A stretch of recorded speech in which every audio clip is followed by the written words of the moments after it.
Okay, Anand, if you are ready, बच्चे noise आएगा. There is classes going on in near here, that is why background noise थोड़ा सा आ रहा है. थोड़ा सा इग्नोर करने की कोशिश करिए उसे. Yes. Anand, you can switch on your camera and you can start your speech if you want to present. Yes.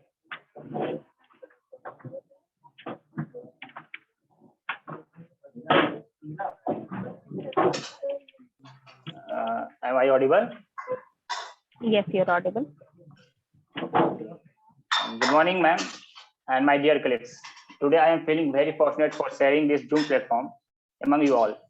Before starting my speech, I would like to tell a small story. Just imagine you wake up in the morning, took a hot shower, combed your hair, perfumed your body with your favorite deodorant. You take your favorite attire. Now you are ready to go for your college. You opened your main door of house and you found that a municipality truck full of plastic garbage with a stink and foul smell is standing outside. What will be your expression then? The expression on your face will be just chi chi chi.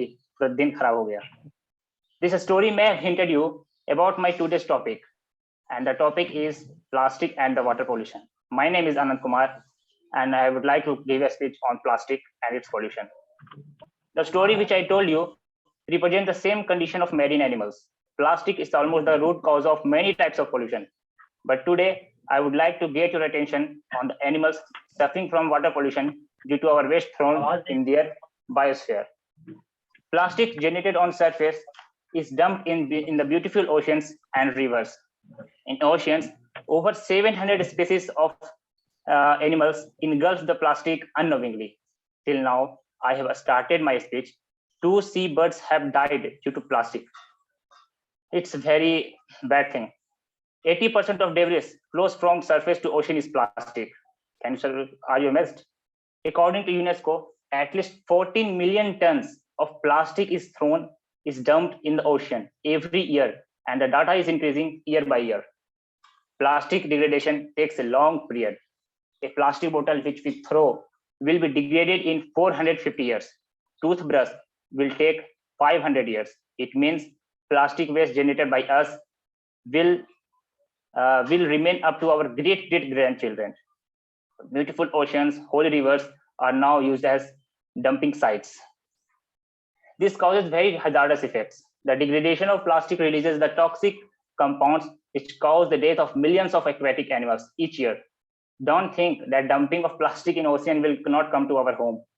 In many cases, it has been found that people eating fishes have suffered from a serious health problems which is caused by nanoplastic. What does it mean? It means through food cycle, plastic is also entering in our body. To reduce the plastic waste, Indian government has banned single-use plastic items. But as a human being, almost the intelligent and the fittest creature on the earth, it's our duty and responsibility to keep our mother planet fit and healthy. Our small steps can protect our planet, and our small steps taken by us to reduce the plastic waste can protect the innocent creatures from the painful death. Avoid using single-use plastics as drinking straws, reduce purchasing packaged foods, replace plastic utensilwares with glass and steel containers, and most important, if you go for the shopping, remember to take care of plastic and jute bag. Your say no to plastic will save the life of baby animals, baby whales, baby turtles, and seals, and many other creatures in ocean. Thank you. All right. Yes. So, any other student before I give Anand the review? If there is any other student who has prepared the speech, you can raise your hand. Meanwhile, I'm giving Anand his review. आनंद बच्चे आपका speech बहुत ही बढ़िया था. आपने जिस structurize तरीके से इसको तैयार किया था, आपने स्टोरी इंक्लूड किया इंट्रोडक्शन में, and then you have given real life examples for that, and you have given something that is instantly a connection, that establishes an instant connection with your audience. ठीक है, कुछ ऐसा आपने story सुनाया था जो कि इमेजिनरी है, बट स्टिल यहाँ पर एक इंस्टेंट कनेक्शन आपकी ऑडियंस के साथ बन गया था. ठीक है, तो एंड फ्लो में आपका कोई भी प्रॉब्लम नहीं आया. You were constantly, there was no long pauses, unnecessary long pauses, and there was no issue of your voice variation. ठीक है, The only thing is still you are having some problem with the pronunciation. ठीक है, थोड़ी बहुत problem pronunciation की आ रही है. Other than that, I think your speech was absolutely very good. ठीक है, बहुत ही अच्छा आपका speech था. All right. So, any other student who would like to present their speech?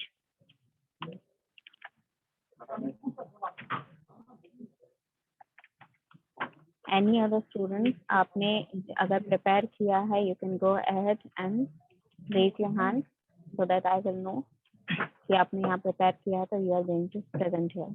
यहाँ पे शांति से बैठ के कुछ नहीं होगा, बच्चे पूरी क्लास ऐसे ही खाली चल जाएगी if you are not going to do this.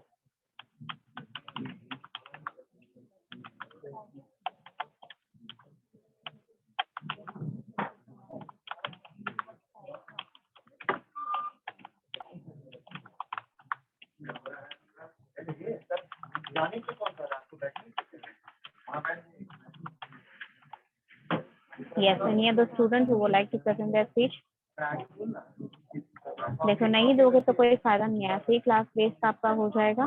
ठीक है, I have given you a homework and you are not providing. मैं यहाँ पर आगे नहीं बढ़ सकती, मेरा सिलेबस नहीं है कोई कंप्लीट करने का. This is an add on subject. ऐसा नहीं है कि आपने एक टॉपिक के ऊपर यहाँ पर मुझे आंसर नहीं दिए तो फिर उसके बाद मैं नया टॉपिक शुरू कर दूंगी. ठीक है, ये चीज नहीं होगी यहाँ पर. यहाँ पर आप लोग को प्रेजेंट करना ही है, no matter even if you have the attendance of 200 students. हम 4 क्लास लगा देंगे लेकिन आपको यहाँ पर प्रेजेंट करना ही है. Yes, so other students, if you are not prepared, then prepare right now and you have time till you can prepare.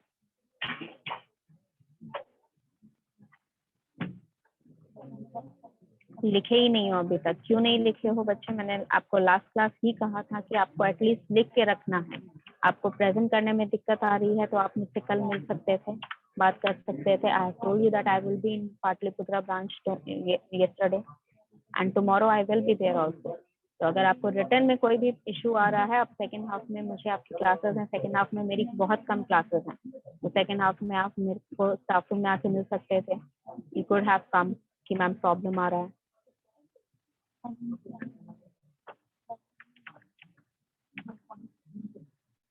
Yes, other student इनको प्रॉब्लम आ रही थी. बाकी स्टूडेंट आप लोग को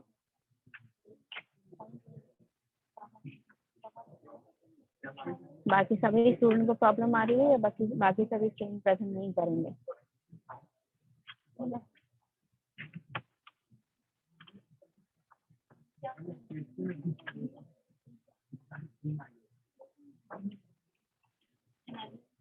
Okay, so if you are not going to go ahead and present any of your presentation, okay, I have one student here. Yes, yes. बच्चे आपका hand lower हो गया, क्यों? आपको मैं अनम्यूट करने का दूंगी अलाउंस, तभी तो आप अनम्यूट करेंगे. Yes, switch on your camera and present your. मैं नहीं लिखे थे. नहीं लिखे थे? क्यों नहीं लिखे थे? मैम आज 2 दिन आपका क्लास किया है, फर्स्ट बार. आज फर्स्ट क्लास है आपका. चलिए ठीक है, तो आप एक काम करिएगा, आप लास्ट क्लास का video do one thing. Yes ma'am. Yes Preet, एक काम करना, क्लास के बाद एक बार दिन खत्म होने से पहले एक बार बता देना कि लास्ट क्लास का वीडियो लिंक मैं आपको सेंड कर दूंगी. उसमें आपके टॉपिक्स होंगे, वो टॉपिक आप देख लीजिएगा कौन से टॉपिक है. 10 टॉपिक मैंने आपको दिए हैं, 10 में से कोई भी एक टॉपिक आप यहाँ पर चूज कर सकते हैं. ठीक है, और न्यू स्टूडेंट 1-2 होगा, इतने सारे तो न्यू स्टूडेंट नहीं है. आप लोग तो क्लास में आ रहे हैं.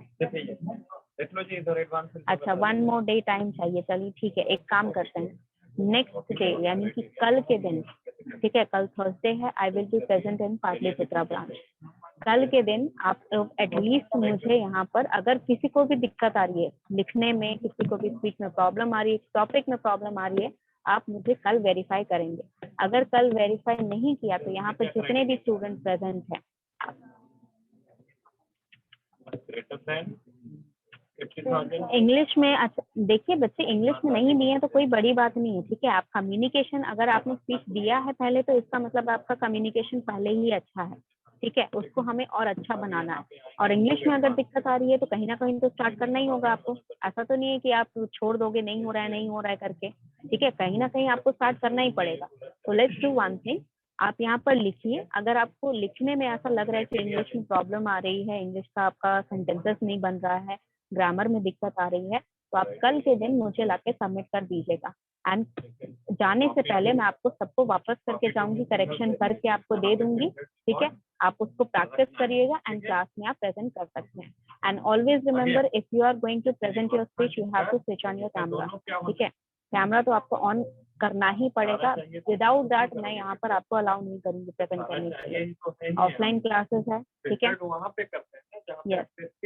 अगर अभी प्रेजेंट नहीं कर पा रहे हो तो let me do one thing, I am giving you an example. एक एग्जांपल देती हूँ उन बच्चों के लिए अगर किसी को लिखने में प्रॉब्लम आ रही है, ठीक है। एक एग्जांपल मैं यहाँ पर आपको दिखा देती हूँ कि किस तरह आप लिख सकते हैं। एग्जांपल, ये टॉपिक आपका इंक्लूडेड नहीं है यहाँ पर, जो टॉपिक्स मैंने दिए थे उनमें से इंक्लूडेड नहीं है। इनफैक्ट बहुत ही पेचीदा टॉपिक है, क्योंकि ये टॉपिक आप कहीं भी नॉर्मल नहीं देखेंगे, नॉर्मली कहीं नहीं देखेंगे, ठीक है। तो ये आपका टॉपिक है, वाई स्नेक्स मेक गुड पेट, मतलब स्नेक्स जो है वो अच्छे पेट क्यों बनाते हैं। स्नेक्स यानी कि सांप, पेट यानी कि जो पालतू जानवर होता है। तो यहाँ देखिए इन्होंने इंट्रोडक्शन में, इस पर्सन ने जो स्पीच लिखा है उसमें इंट्रोडक्शन में क्या लिखा है, इंट्रोडक्शन में स्नेक्स के बारे में बताया इन्होंने, ठीक है। स्नेक्स के बारे में इन्होंने यहाँ पर बताया कि स्नेक्स किस टाइप के एनिमल होते हैं, ठीक है, क्या क्या उनकी बॉडी में क्या क्या फीचर्स होता है, ठीक है, कहाँ कहाँ पाए जाते हैं। स्नेक्स के बारे में जितना भी इंट्रोडक्शन में आप लिख सकते हैं उतना बेसिकली आप लिखेंगे।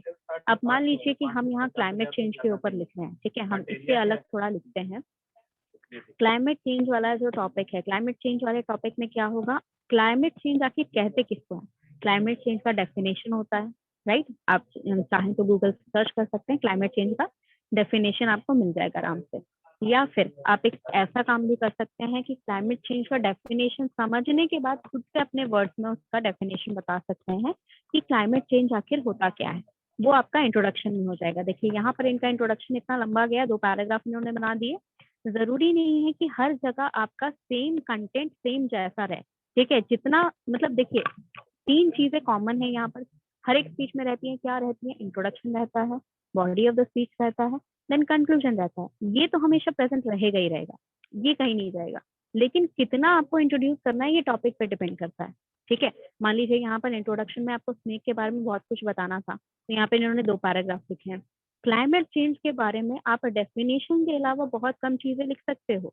आप स्टोरी इंक्लूड कर सकते हो, आप यहाँ पर कोटेशन यूज कर सकते हो, आप यहाँ पर मेजर कोई, मान लीजिए कोई इशू हुआ किसी वजह से, यहाँ पर क्लाइमेट चेंज की वजह से कोई बहुत बड़ा इशू डिस्कस हो रहा है न्यूज में, आप उस न्यूज को शेयर कर सकते हो कि हमने आजकल सुना है न्यूज में ऐसा ऐसा बात हो रहा है करके। आप उसमें बता सकते हैं कि you might have heard the news of this particular event, ऐसा करके आप बता सकते हो। तो इंट्रोडक्शन में आपका डेफिनेशन के अलावा आपको खुद इनोवेटिव तरीके से, अगर आपको यहाँ पर डेफिनेशन के अलावा किसी चीज से इंट्रोड्यूस करना है तो इनोवेटिव तरीका खोजना होगा कि किस तरह हम इसके बारे में और क्या बता सकते हैं, ठीक है। नाउ यहाँ पर उन्होंने इंट्रोडक्शन हो गया हमारा, इंट्रोडक्शन के बाद इन्होंने क्या लिखा है, body of the speech. Body of the speech में क्या क्या लिखा है, क्यों हमारा यहाँ पर क्या मेन मोटिव है, क्या मेन टॉपिक है कि क्यों यहाँ पर स्नेक्स जो है वो अच्छे पेट कहलाते हैं या अच्छे पेट बन सकते हैं। तो यहाँ पर वो बता रहे हैं, बॉडी ऑफ द स्पीच में बता रहे हैं कि क्यों बन सकते हैं, यानी कि रीजंस बता सकते हैं। मान लीजिए हम क्लाइमेट चेंज पे जो लिख रहे थे, मैं 2 एग्जाम्पल के साथ बता रही हूँ, एक जो आपके सामने है, एक मैं आपको इमेजिन करने की कोशिश कर रही हूँ कि अगर आप क्लाइमेट चेंज पे लिखोगे तो कैसे लिखोगे। तो क्लाइमेट चेंज पे मान लीजिए कि बॉडी पार्ट में मुझे क्या लिखना होगा, क्योंकि यहाँ पर स्पेसिफाई नहीं किया गया है कि क्लाइमेट चेंज के अंदर जो सब टॉपिक्स हैं वो क्या क्या, उसमें क्या क्या इंक्लूड होगा, ठीक है। तो मुझे सब टॉपिक्स में क्या क्या इंक्लूड कर सकते हूँ मैं, जितने भी पॉसिबल सब टॉपिक्स हैं, या तो आप सबको इंक्लूड कर सकते हैं, या फिर अगर आपको लग रहा है कि उसमें से कुछ इंपॉर्टेंट है ज्यादा और थोड़े कम इंपॉर्टेंट है कुछ, तो उनको हम हटा देंगे, अलग कर देंगे। जो ज्यादा इंपॉर्टेंट है उनको रखेंगे। जैसे कौन सी चीजें ज्यादा इंपॉर्टेंट है, आपका कॉजेस, किस वजह से आपका क्लाइमेट चेंज होता है, ठीक है। रीजन होता है रीजन क्या होता है आपका क्लाइमेट चेंज का, वो सारे रीजन जो हैं, ठीक है, मान लीजिए कि 15 रीजन है, 50 रीजन है, तो वो सारे रीजन बताने की इतनी ज्यादा जरूरत नहीं है। आपको कितने रीजन कम से कम बताने हैं? 5 रीजन आप कम से कम बताइएगा यहाँ पर। अगर 5 से कम बता रहे हैं, मान लीजिए आपने 2 ही बताए, 3 ही रीजन बताए, तो उनको आप बहुत अच्छे से आपको एक्सप्लेन करना होगा। यानी कि इतना बड़ा पैराग्राफ जो लिखा है ना इसमें, इतना बड़ा पैराग्राफ आपको लिखना होगा। जितना कम करते जाएंगे आप रीजन, नंबर ऑफ रीजन जितना कम होते जाएगा, उतना ज्यादा आपको एक्सप्लेन करना पड़ेगा, क्योंकि टाइम ड्यूरेशन तो आपको चाहिए यहाँ पर। अब मान लीजिए यहाँ पर आपने 5 रीजन या 5 से ज्यादा रीजन, मान लीजिए 10 रीजन लिख रहे हैं, 10 रीजन को एक्सप्लेन करने में आपको कम से कम आधा घंटा चला जाएगा। ठीक है, जितना आप इतना पैराग्राफ लिखोगे, अगर एक एक रीजन का भी दोगे तो आपके पास बहुत सारा टाइम जो है वेस्ट हो जाएगा। तो आपको वो नहीं करना है। अगर आप बहुत सारे रीजन लिख रहे हैं तो आपको कम शब्दों में, यानी कि 1-2 लाइनों में, जैसे ये छोटा पैराग्राफ जो है ना, इतने छोटे में आपको एक्सप्लेन कर देना है वो 1 रीजन। एक रीजन जो है वो आपको एक 3-4 लाइनों में, या मैक्स टू मैक्स 4 लाइनें, इससे ज्यादा नहीं होना चाहिए। अगर आप 10 रीजन लिख रहे हैं तो 4 लाइनों में मैक्स टू मैक्स आपको खत्म कर देना उसका एक्सप्लेनेशन, कि इस रीजन का मतलब क्या होता है। ठीक है, मान लीजिए प्लास्टिक वेस्ट की वजह से यहाँ पर क्लाइमेट चेंज हो रहा है, तो प्लास्टिक वेस्ट का क्या मतलब हुआ कहने का। ठीक है, तो प्लास्टिक बन रहा है इस वजह से क्लाइमेट चेंज हो रहा है, प्लास्टिक यूज हो रहा है इस वजह से हो रहा है, या प्लास्टिक डंप हो रहा है इस वजह से हो रहा है। इसको थोड़ा सा 1 लाइन में 2 लाइन में आप एक्सप्लेन करेंगे। ठीक है ना, यहाँ पर देखिए बॉडी पार्ट में इन्होंने कितना रीजन दिया है, 6 रीजन दिए हैं। ABCD वाला गिनिएगा। ठीक है, ये A रीजन है, ठीक है, इसको एक्सप्लेन किया, फिर B region, C region, D region, E region and F region. 6 region इन्होंने दिए हैं कि क्या रीजन हो सकता है हमारा कि हम यहाँ पर स्नेक्स को एज अ पेट यूज कर सकते हैं।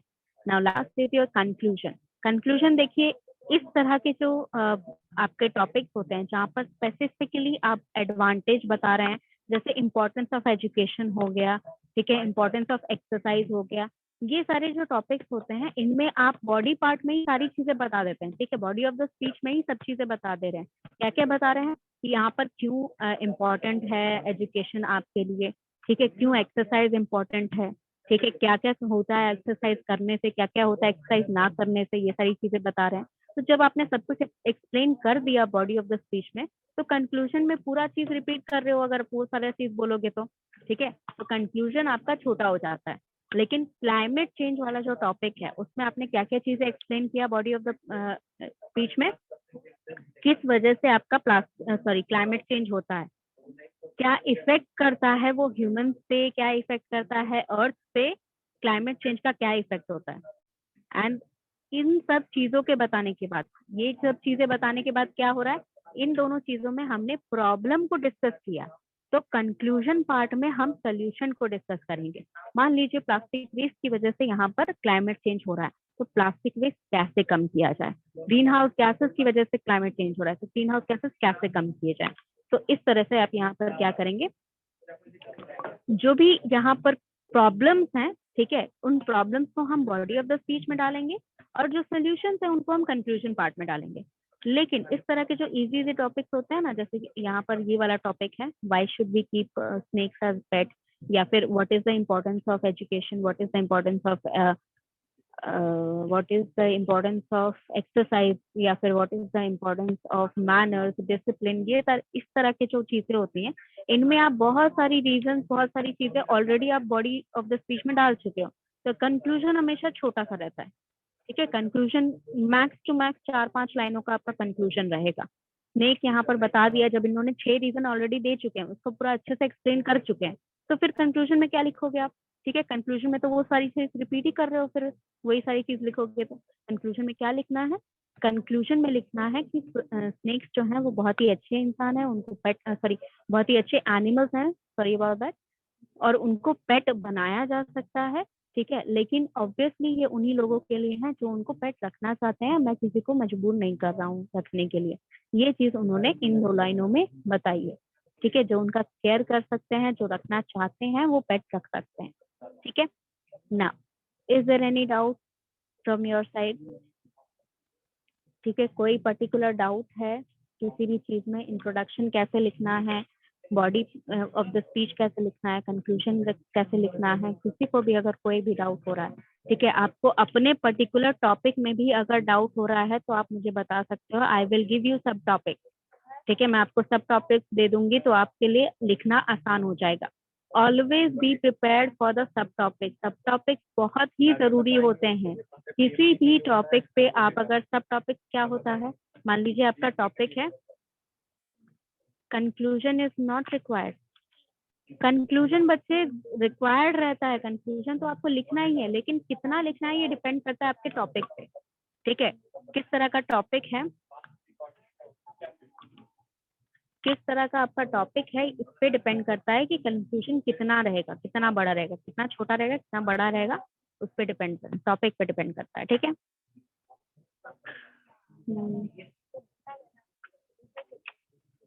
प्रिसाइज तो रहना ही चाहिए, ऑब्वियसली प्रिसाइज रहना चाहिए। देखिए, आपने यहाँ पर जो भी रिसर्च किया, आपने यहाँ पर जो भी चीजें लिखी, आपने यहाँ पर जो भी चीजें बताई, उसका आप कंक्लूजन, उसका आप निष्कर्ष बता रहे हैं। ठीक है, तो वो तो प्रिसाइज रहना जरूरी ही है, क्योंकि प्रिसाइज नहीं रहेगा तो या तो आपको पूरा एक्सप्लेन करना पड़ेगा, यानी कि आप बॉडी पार्ट पूरा सा रिपीट कर रहे हो कंक्लूजन में। ठीक है, या फिर आप यहाँ पर कुछ भी वेगली बस एक लाइन बोल के चले जा रहे हो, एक्सप्लेन नहीं कर रहे हो या फिर बता नहीं रहे हो कि आपने यहाँ पर क्या क्या चीजें, अच्छे से कंक्लूजन नहीं लिख रहे हो। प्रिसाइज लिखने का मतलब क्या होता है कि आप जितना परफेक्शन के पास रहेंगे उतना अच्छा। प्रिसाइज का मतलब जो डाटा आपका सबसे ज्यादा परफेक्शन के आइडियल डाटा के पास रहता है उसको प्रिसाइज डाटा कहते हैं।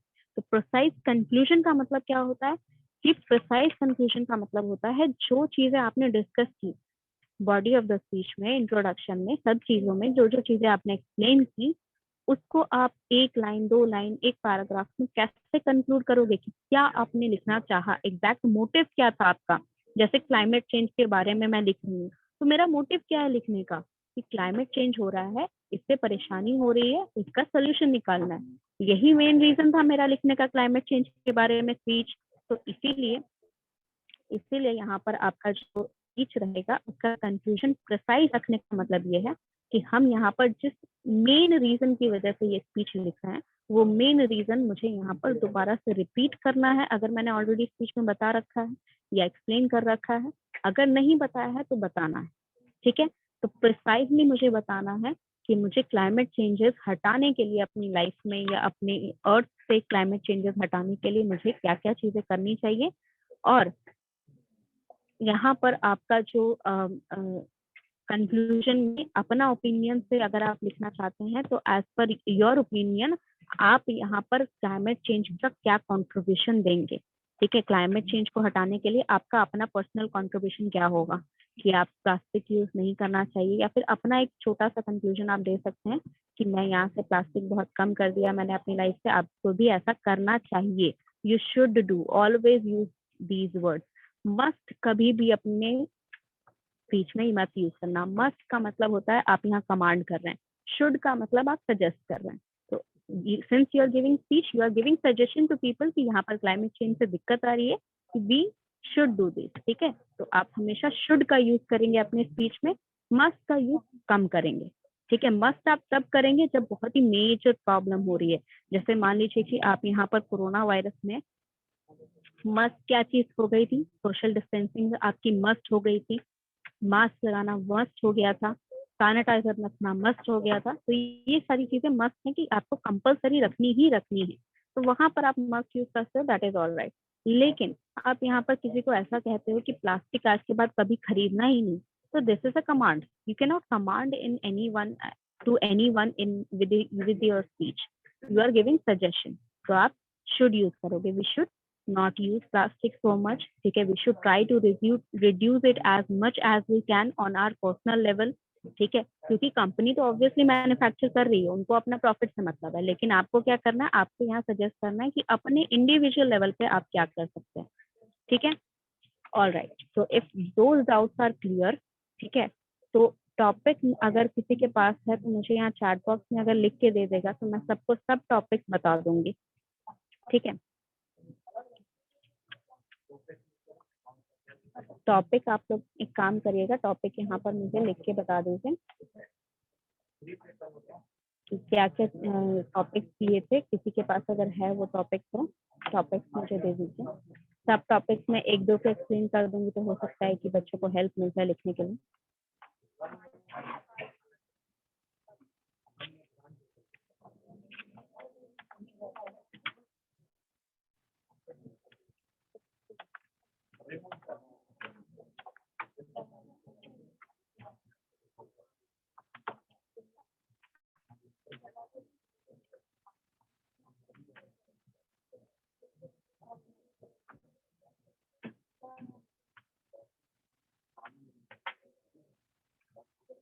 डिमार्टाइजेशन, ओजोन लेयर डिप्लीशन, ओके। सब टॉपिक का मतलब होता है कि उसके अंडर हम क्या क्या चीजें इंक्लूड कर सकते हैं। फॉर एग्जांपल बताती हूँ, ओजोन लेयर डिप्लीशन आपका एक टॉपिक है।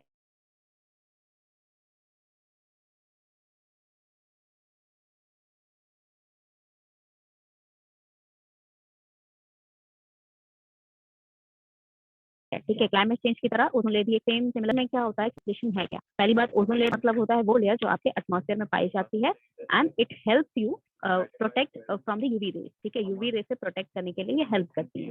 ठीक है, डिप्लीशन का मतलब क्या होता है कि उसमें खराबी आ गई है, वो अच्छे से काम नहीं कर रहा है, या फिर उसमें कुछ भी प्रॉब्लम्स हो रही हैं उसमें, वो अच्छी तरह काम नहीं कर रहा है बस। तो उसको आप डिफाइन करेंगे कि क्यों अच्छी तरह से काम नहीं कर रहा है, ये आपका बॉडी ऑफ द स्पीच में आ जाएगा। ठीक है, कि आखिर क्यों ओजोन लेयर डिप्लीट कर रहा है, आखिर क्यों ओजोन लेयर अच्छी तरह काम नहीं कर रहा है। ठीक है, ये आपका सब टॉपिक हो गया कि reason why ozone layer is depleting. ठीक है, सब टॉपिक्स होता है, मतलब एक टॉपिक के अंदर कितने टॉपिक आ सकते हैं। जैसे क्लाइमेट चेंज हुआ, तो क्लाइमेट चेंज में आपका क्या होता है, क्लाइमेट चेंज का डेफिनेशन उसका सब टॉपिक हो गया, क्लाइमेट चेंज के कॉजेज उसके डेफिनेशन सब टॉपिक हो गया, ये causes effect of climate change on living thing human, ये आपका सब टॉपिक हो गया। ठीक है, और क्या सब टॉपिक हो गया आपका कि how to prevent climate change. ठीक है, how does an individual person मतलब एक आदमी वहां पर क्या कर सकता है क्लाइमेट चेंज के लिए। ठीक है, ये आपके सब टॉपिक्स हो गए। सब टॉपिक्स देखिए क्यों हेल्प करता है ना, सब टॉपिक्स कई बार ऐसा होता है कि आपको स्टेज पे जाने में डर लगता है, तो स्टेज फियर यहाँ पर ऐसा नहीं कि वर्चुअली दे रहे हो क्लासेस तो स्टेज फियर नहीं होगी। It is very much possible for you to have stage fear in that scenario. ठीक है, तो यहाँ पर करना क्या है, आपको स्टेज फियर से बचने के लिए आपको यहाँ पर इन सब चीजों पे सब टॉपिक्स याद रखने हैं आपने। ठीक है, इससे क्या होता है, इससे आपका अगर मान लो कुछ भूल जाते हो स्टेज पे जाकर, तो सब टॉपिक्स तो आपको याद है।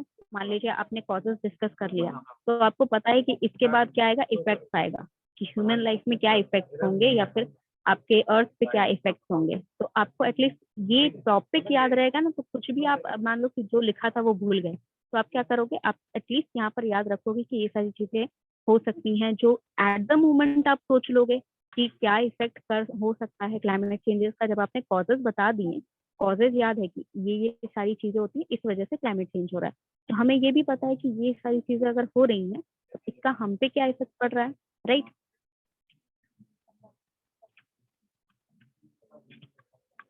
ऑलराइट, तो ये हो गया आपका सब टॉपिक। एंड पॉल्यूशन का सब टॉपिक भी मैं दे देती हूँ, और दो तीन टॉपिक्स जो यहाँ पर लिखे गए हैं। 1 मिनट, यस, रोल नंबर 152, क्या पूछ रहे बच्चे।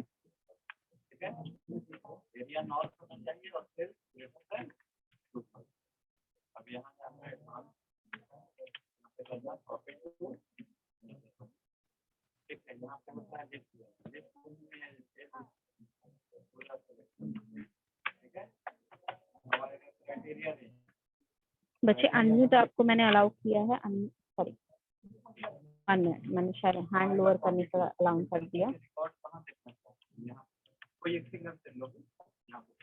यस बच्चे बोलिए, क्या डाउट हो रहा है आपको। मैम डाउट ये है कि जैसे में कि आनंद जो है अभी एक स्टोरी ऐड किया था शुरू में, वो स्टोरी में शुरू में ही ऐड करना है या लास्ट में भी ऐड मतलब कि ऐड कर सकते हैं। एज यू विश, डिपेंड करता है। जैसे उसकी स्टोरी ये थी ना, उसकी स्टोरी इंट्रोड्यूस कर रही थी टॉपिक को। ठीक है, कि मान लीजिए अगर ऐसा होता है तो उसमें टॉपिक को इंट्रोड्यूस करने के लिए वो स्टोरी लगाया। मान लीजिए आप स्टोरी बता रहे हैं ये बताने के लिए कि इफेक्ट क्या हो रहा है, तो इफेक्ट आपका किस में आ रहा है, इफेक्ट आपका बॉडी ऑफ द स्पीच में आ रहा है, तो आप वहां पर रखोगे। अगर कंक्लूजन निकालना है कि अगर मान लीजिए कि हम इमेजिन करवा रहे हो, आप उसने जैसे इमेजिन कराया था, तो आप इमेजिन करवा रहे हो कि मान लो कि हम प्लास्टिक बंद कर देते हैं तो हमारी लाइफ क्या होगी, तो ये चीज आप कंक्लूजन पार्ट में रखेंगे। तो that depends on the story, आप किस तरह का स्टोरी बता रहे हैं उस पर डिपेंड करेगा। टॉपिक से रिलेटेड होना चाहिए मैम, जिस चीज पे स्पीच दें। हाँ हाँ, टॉपिक से, हाँ बिल्कुल, टॉपिक से हमेशा रिलेटेड रहना चाहिए। Okay. Yes, any other doubt? अच्छा, before we move on here, deforestation का मैं बता देती हूँ। डिफॉरेस्टेशन क्या होता है, क्यों होता है, ठीक है। बेसिक ये सारे टॉपिक्स मैंने इसीलिए दिए हैं ताकि आपको प्रॉब्लम ना हो, ठीक है। ये सारे टॉपिक्स आपके इसीलिए हैं ताकि आपको प्रॉब्लम ना हो। पॉल्यूशन हो गया, क्लाइमेट चेंज हो गया, ओजोन लेयर डिप्लीशन हो गया, ये डिफॉरेस्टेशन हो गया, ये सारे प्रॉब्लम्स हैं। तो इनका डेफिनेशन बताओगे, क्यों होता है, रीजंस कॉजेस बताओगे, इफेक्ट बताओगे कि अगर हो रहा है तो इसका क्या इफेक्ट पड़ रहा है। उसके बाद कंक्लूजन में लिखोगे कि इसको कैसे बचा सकते हैं, कैसे कम कर सकते हैं, और अपने लेवल पे आप क्या करोगे, ठीक है। ये जो टॉपिक है, what effect of exercise on learning ability, what is the effect, मतलब एक्सरसाइज करने से हमारी लर्निंग एबिलिटी पे क्या असर पड़ता है, इसके ऊपर आपको रिसर्च करनी पड़ेगी, ठीक है। इसके ऊपर क्या रिसर्च करोगे कि एक्सरसाइजेस, किस तरह के एक्सरसाइजेस हम करेंगे। कई बार आप ये चीज इंट्रोड्यूस कर सकते हो कि याद रखने में बहुत सारे लोगों को प्रॉब्लम होती है, भूल जाते हैं, कई बार वर्कलोड हो जाता है, इतने सारी क्लासेस पढ़नी है, इतने सारे सब्जेक्ट पढ़ने हैं, भूल जाते हैं बहुत सारी बातें। तो उस चीज के लिए आप क्या करेंगे, उस चीज को सही करने के लिए आप यहाँ पर कुछ एक्टिविटीज कर सकते हैं, कुछ एक्सरसाइजेस कर सकते हैं। उस पर्टिकुलर एक्सरसाइजेस के बारे में आप रिसर्च करेंगे, उनका एक एक एक्सरसाइजेस को आप डालेंगे किसमें, बॉडी ऑफ द स्पीच में। इंट्रोडक्शन में आप डालेंगे कि लर्निंग में प्रॉब्लम होती है और उसको हम एक्सरसाइजेस से ठीक कर सकते हैं, ये आपका बिलीफ है, और इस चीज के बारे में आप बात करेंगे सब पूरे स्पीच में, ठीक है। और उस स्पीच में लिखोगे कि कौन सी एक्सरसाइज आपको हेल्प करती है लर्निंग में, ठीक है। वो रिसर्च आपको खुद से करना पड़ेगा। कंक्लूजन में आप लिखोगे कि एक्सरसाइजेस ना सिर्फ आपको लर्निंग में, आपको और भी एक्सेस बाकी जो लाइफ के एस्पेक्ट्स हैं उसमें भी आपको हेल्प करता है। और आपको एक्सरसाइज चाहे आप लर्निंग के लिए कर रहे हैं, चाहे किसी और रीजन से कर रहे हैं, हमेशा करनी चाहिए अपनी लाइफ में, ठीक है। Laughter is the best medicine, it is an abstract topic, ठीक है। Same as the first one, laughter is the best medicine आपका एब्स्ट्रैक्ट टॉपिक है। एब्स्ट्रैक्ट टॉपिक होता है जहां पर आप कॉजेज, रीजन, इफेक्ट, इस तरह के सब टॉपिक्स नहीं बना पाते हो। Laughter is the best medicine एक बिलीफ है, एक प्रोवर्ब है, जो एक पर्सन ने कहा कि अगर आप खुश रहते हैं तो इससे आपको बहुत सारी बीमारियां हल हो सकती हैं। कौन सी बीमारी, द प्रॉब्लम्स और the illness that are caused by stress. सबसे पहला चीज, लाफ्टर आपके स्ट्रेस को कम करता है। क्यों कम करता है ये रिसर्च करिएगा, मुझे पता है, आप स्पीच में इंक्लूड करते हैं या नहीं ये मुझे देखना है। क्यों कम करता है आपका लाफ्टर जो है स्ट्रेस, वो आपको बताना है। स्ट्रेस आपकी लाइफ में हर चीज में इंक्लूडेड है, चाहे आप पढ़ रहे हैं, पढ़ा रहे हैं, कोई भी जॉब कर रहे हैं, हर जगह वहां पर स्ट्रेस रहेगा। तो स्ट्रेस आपको कैसे डिग्रेड करता है, किस तरह आपकी लाइफ में प्रॉब्लम्स क्रिएट करता है, और किस तरह लाफ्टर से उसको आप हेल्प कर सकते हैं।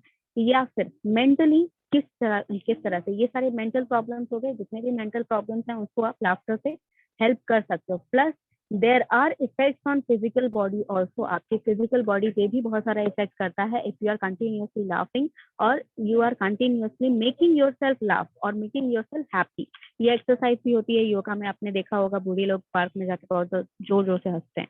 वो क्यों हंसते हैं, क्योंकि उनका फिजिकल रीजन होता है, ठीक है। I am again telling you, ये चीजें आपको रिसर्च करनी पड़ेगी, you have to include on those things. Knowledge is power is same as आपका इम्पोर्टेंस ऑफ एजुकेशन, ठीक है। जिस तरह इम्पोर्टेंस ऑफ एजुकेशन लिखते हो, जिस तरह आप इम्पोर्टेंस ऑफ एक्सरसाइज लिखते हो, उसी तरह नॉलेज इज पावर भी लिखोगे। नॉलेज होने से आपको क्या फर्क पड़ रहा है, क्या पावर आपके पास आ रही है, ये बताना है आपको बस, ठीक है। चलिए, yes, water pollution again the same topic, ठीक है। वाटर पोल्यूशन, डिफॉरेस्टेशन, सभी definition, causes, effect and precaution and conclusion, ठीक है। Same variation. All right, so if you have no further doubt, let's do this. यहाँ पर मैं एक मिनट, यस आनंद बताइए।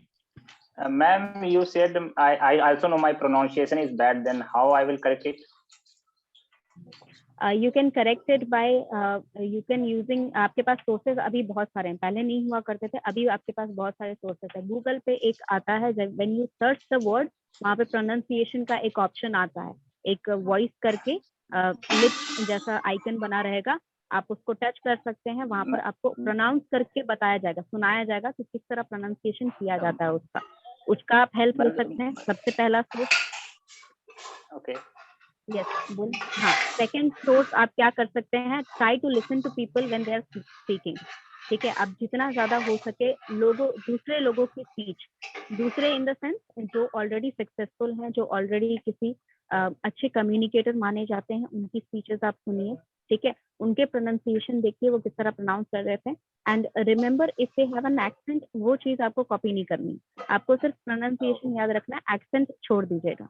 ठीक है, इसीलिए इंडियन पीपल का आप प्रोनाउंसिएशन देखिएगा, जो भी इंडियन लोग इंग्लिश स्पीचेस देते हैं उनका आप सुनिएगा speeches, then you will be able to learn the pronunciation. ठीक है मैम, तो ये भी तो हो सकता है कि प्रोनाउंसिएशन मतलब डिफर करे, जैसे हम एक नरेंद्र मोदी का स्पीच सुनेंगे और एक शाहरुख खान का स्पीच हाँ, सुनेंगे, हाँ, दोनों का प्रोनाउंसिएशन तो डिफरेंस होगा। बिल्कुल बिल्कुल डिफरेंट होगा, लेकिन आपको प्रोनाउंसिएशन देखिए, प्रोनाउंसिएशन में एक्सेंट भी एक चीज होती है, तो एक्सेंट को आपको नहीं लर्न करना है, एक्सेंट हजारों मिल जाएंगे आपको दुनिया में, लेकिन आपको सही प्रोनाउंसिएशन देखना है। जैसे शुड को बहुत सारे लोग प्रोनाउंस नहीं कर पाते हैं अच्छे से, कुड को नहीं प्रोनाउंस कर सकते हैं, वुड को नहीं प्रोनाउंस कर सकते हैं, तो उनका प्रोनाउंसिएशन देयर हो गया, किस तरह वर्ड को बोला जाता है। ठीक है, एक्सेंट क्या होता है, बहुत लोग यहाँ पर एक्सीडेंट, जैसे ट्राउजर्स हो गया, ठीक है, ट्राउजर्स को बहुत ज्यादा ट्राउजर्स भी बोलते हैं, ट्राउजर्स बोलते हैं, तो ये एक्सेंट हो जाता है। ट्राउजर्स आपको जो वर्ड है एक्चुअल वर्ड, उसका प्रोनाउंसिएशन बस आपको देखना है, इसीलिए बोल रही हूँ Google is the best source. आप वहां से जब वर्ड सर्च करेंगे प्रोनाउंसिएशन आपको वहां पर मिल जाएगा। And why it is the best source, because Google is also using American accent और you can say American pronunciation, क्योंकि आपको कम्युनिकेशन में अमेरिकन ही इंग्लिश सीखना है, इसीलिए वो आपका बेस्ट सोर्स है लर्न करने के लिए। Okay ma'am, thank you. Alright, any other doubt?